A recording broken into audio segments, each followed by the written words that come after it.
And in the Impact segment tonight, as mentioned in the T Points, Louisiana Governor Bobby Jindal issued an executive order saying that Louisiana court clerks and other employees do not have to issue marriage licenses to same-sex couples because of religious objections if they have them. In addition, the order prohibits the state from denying or revoking tax exemptions to religious organizations who dissent on gay marriage. Individuals are protected as well. If you don't want to provide services for gay nuptials in Louisiana, you're protected. But now the ACLU and 6 other organizations are suing Governor Jindal and the state for discrimination. The governor joins us now from Lincoln, Nebraska. You must have anticipated that this was going to happen. What do you think the long game is for the ACLU? What are they trying to do in your state? Well, Bill, thank you for having me. You're right. We did anticipate this. So we did our own Religious Freedom Restoration Act in 2010. We did the executive order May 19th in anticipation of this this awful ruling.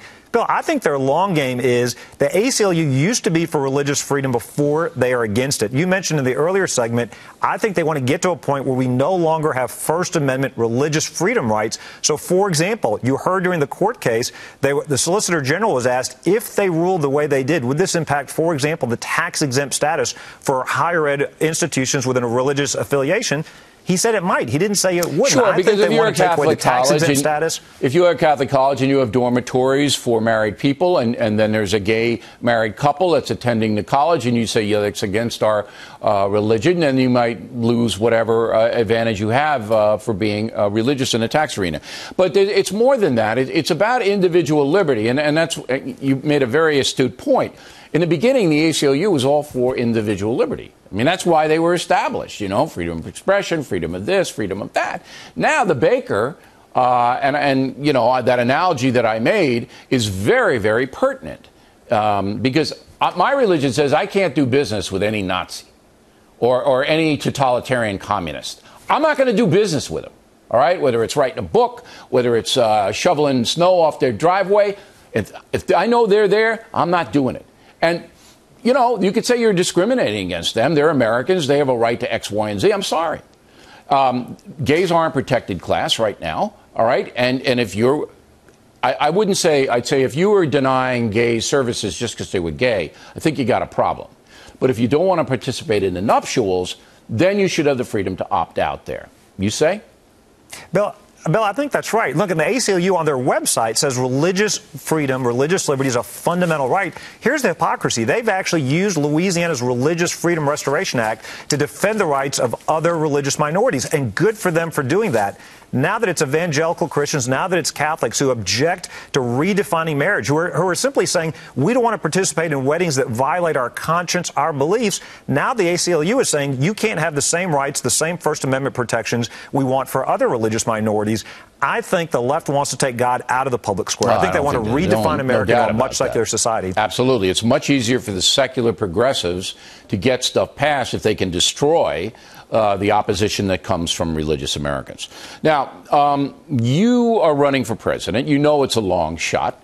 You got to come from 1-2% in the polls all the way up to beat guys like Jeb Bush and Donald Trump. I mean, he's doing well in the polls because he's so flamboyant and he's so opinionated. Are you doing this for a realistic? Do you really believe that you can do this because it's going to take $1 billion? Where are you going to get that? Bill, I'm running to win. I'm running because I worry that President Obama is trying to turn the American dream into the European nightmare. They're all worried about that. All the 19 candidates are worried about that.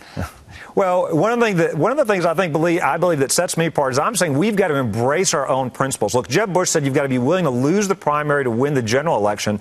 I think that's nonsense. We've tried to make the left happy. We've tried to appease the media. It doesn't work. Let's embrace our conservative principles. We got a lot of talkers running. We need a doer. Somebody who can repeal Obamacare. Somebody who's got a proven track record. I've cut my state budget 26%. We've cut 30,000 state bureaucratic positions. We need a doer, not a talker. All right, but you're going to be up against other governors, Walker in Wisconsin, Kasich in Ohio, just to name 2, Christie in New Jersey, who are all going to have stories to tell in their own state, just as you do in Louisiana. It just seems to me that that's really – I'm glad you're in the race. I'm glad you're in the race. You're a different, distinctive voice, and we need that. But it's going to be really tough for you, Governor. Last word.